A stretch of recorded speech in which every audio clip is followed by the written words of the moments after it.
we're going to talk about how body language can affect your state. And this is something I'm having to be mindful of at the moment, and you might want to kind of consider this. When you have certain life events or situations, it can sometimes you want to protect yourself against them. So poor body language can come as a protection. You're trying to protect yourself against your environment or the people around you.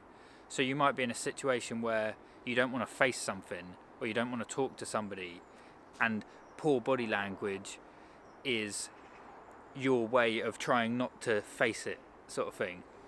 And this point, I'm reminded of this point from a book I read a while ago, and I'll mention the book, but it wasn't specifically about this. This is just one point, and I'm sort of reminded it was one of the rules in the book. So this is something I'm focusing on at the moment, because I know there's things that I don't want to face, so my body language could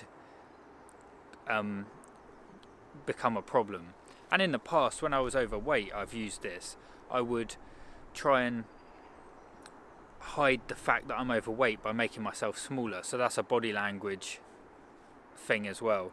So you got to try not to get into a negative feedback loop. So if you're feeling down or something you don't want to face, you tend to close off, and then that makes you feel depressed, and then it just keeps reinforcing itself. And this is the same with mood. You might have a life event, I've spoke about this, or I will speak about this in a future video. You might have a life event that makes you sad. Now you need to rebound from that sadness quickly, otherwise being sad is a normal response to a life event. Depression is sustained sadness over a long period of time, and that's not healthy. So you can turn a transient event of sadness into a long-term depression, which would become your character. So that's like being sad, or having a life event, being closed off, and then forever you're just, sometimes you see people walking along with like a really bad hunchback. They might have just had a life event that they was trying to avoid, and that's now their posture forever. It's kind of become part of their character, and that's because the loop has just reinforced itself. So you adopt bad body language as a protection against your environment. So you've got two types of body language. You've got open body language, which is you're approachable and receptive, and closed body language is like, leave me alone, don't talk to me, I want privacy. Now this is a metaphor for life as well. You'll do that in response to people and environments, but it's the same for life. If you have an open body language and just walk along like head up, looking around, and eye contact is a lot to do with it, then you're like saying to life, yeah, I'm willing to go with the flow and see what comes to me, and it will probably be good. Like if you're open to it, you're assuming it's going to be good. Whereas if you're closed and you're like, right, head down, don't make eye contact, you're protecting yourself from the world, and you're assuming it's going to be bad. Oh, I need to stay away from threat. So this person doesn't feel threatened, they feel welcoming, and then this person is threatened by life. So body language is like, it shows how you view the world. So when you read somebody else's body language, you can tell what view they have of the world. They're either threatened by life or they're embracing life. And it's unconscious, so this is why you need to be mindful of it, so that you can be the person that is embracing life, essentially, and not hiding from things. So eye contact, again, is a lot to do with it. But you've got posture is the main one. So somebody that's upright, and you've got the phrase an upstanding citizen, or that person's confident, whereas somebody who's slouched is disinterested, low energy. So you can choose, because it's unconscious, but as soon as you become aware of it, you can choose, even if you are disinterested and low energy, by adopting the posture of a confident person, it gives you more confidence. So this is why it's a good practice. Now, an actionable step here is, my friend will often do this. If I'm like slouched, or even if he is, he'll just say posture check. Just or if there's a group of us, it would just be like posture check, and then we was all a bit like lazy looking, so then you stand up and now you address the posture. And if you're on your own, you can do this. You can set an alarm like on your phone every hour, or you can just be mindful whenever the clock ticks over to the new hour. So 1 o'clock, 2 o'clock, 3 o'clock. Just see the time and think, oh yeah, posture check. Another one, so that was posture, and we've done eye contact. Another one is smiling. And I'm pretty sure, do your own research on this. Like I say, I'm not the science guy, I just give you ideas. But I'm pretty sure I've read this somewhere or heard somewhere that when you smile, there's like a hormonal response in your body, because your body doesn't know why you're smiling, right? So you have to be mindful of whether or not you're smiling. And there's this Taoist guy who does like a meditation. He says you should do this meditation and smile, and it's like a body scan, so he goes through each part of the body and he's like you smiling into that body part. And I think there's obviously science behind that, which is if you smile, you're going to have that hormonal cascade which makes every function in your body improve anyway. And the same is true if you've heard the term resting bitch face. That's somebody who's unaware and they just naturally, and I'm like this, most of the time I'll have a resting bitch face. I'm just serious looking because I'm not conscious of it. So I've been getting into the habit of reminding myself to smile. And the world responds to you differently when you smile. That was in another book, How to Win Friends and Influence People. Just smiling at someone can like completely change their whole day.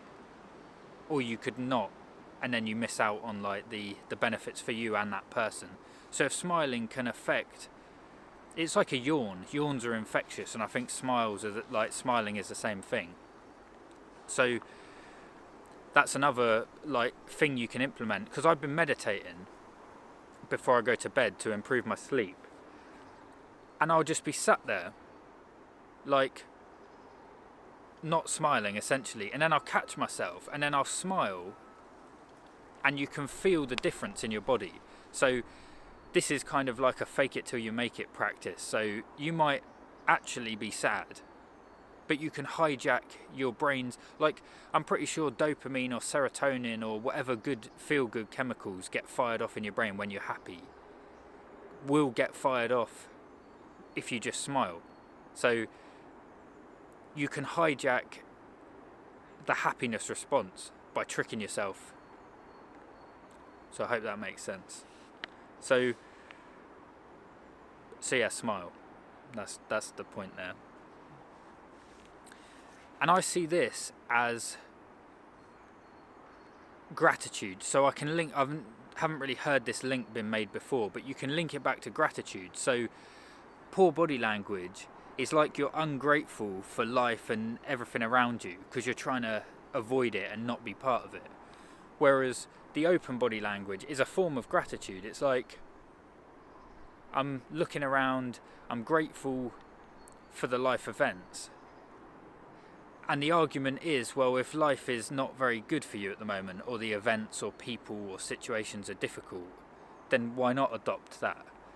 And that is a fair point, because sometimes if, like, say somebody was physically trying to harm you, to protect yourself is obviously a good idea.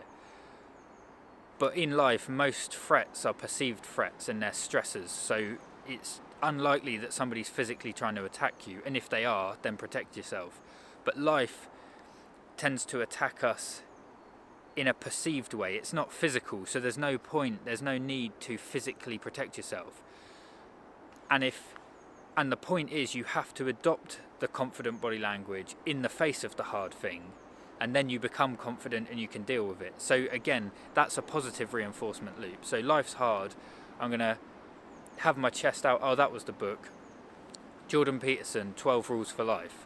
And the first rule is stand up straight with your shoulders back. And it's not stand up straight with your shoulders back if life is good and you have a lot to be confident about. You do that anyway. So even when life is difficult, you stand up straight with your shoulders back and that will create a situation where you have the confidence to attack whatever the situation is head on. So I hope that made sense. So be conscious of your body language, smile. So yeah, adopt good body language. And so this was my practice with the gratitude.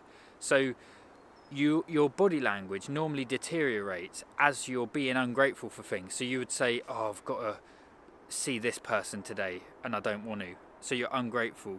Oh, I've got to go here and I'm really dreading being in that place. And your body language breaks down like that. So the opposite of that is gratitude. So like now, I'm really grateful for being in the woods. This is like my happy place. I love being out in nature. So I'm grateful for that. And my body language opens up. I'm also very grateful that the sun's out and the weather's pretty good, because I thought it was meant to be raining today. So I'm grateful for that. And you start looking up and opening your body language up. So you can couple this with a gratitude practice. So I'm grateful that I'm about to have my first meal of the day, and I'm looking forward to it because it's nourishing, healthy food. So that's opened me up. Whereas if I was ruminating on the things that aren't good, oh fuck, I've got to do this, then that's the opposite. Hope that helps. Have a good day. See you tomorrow.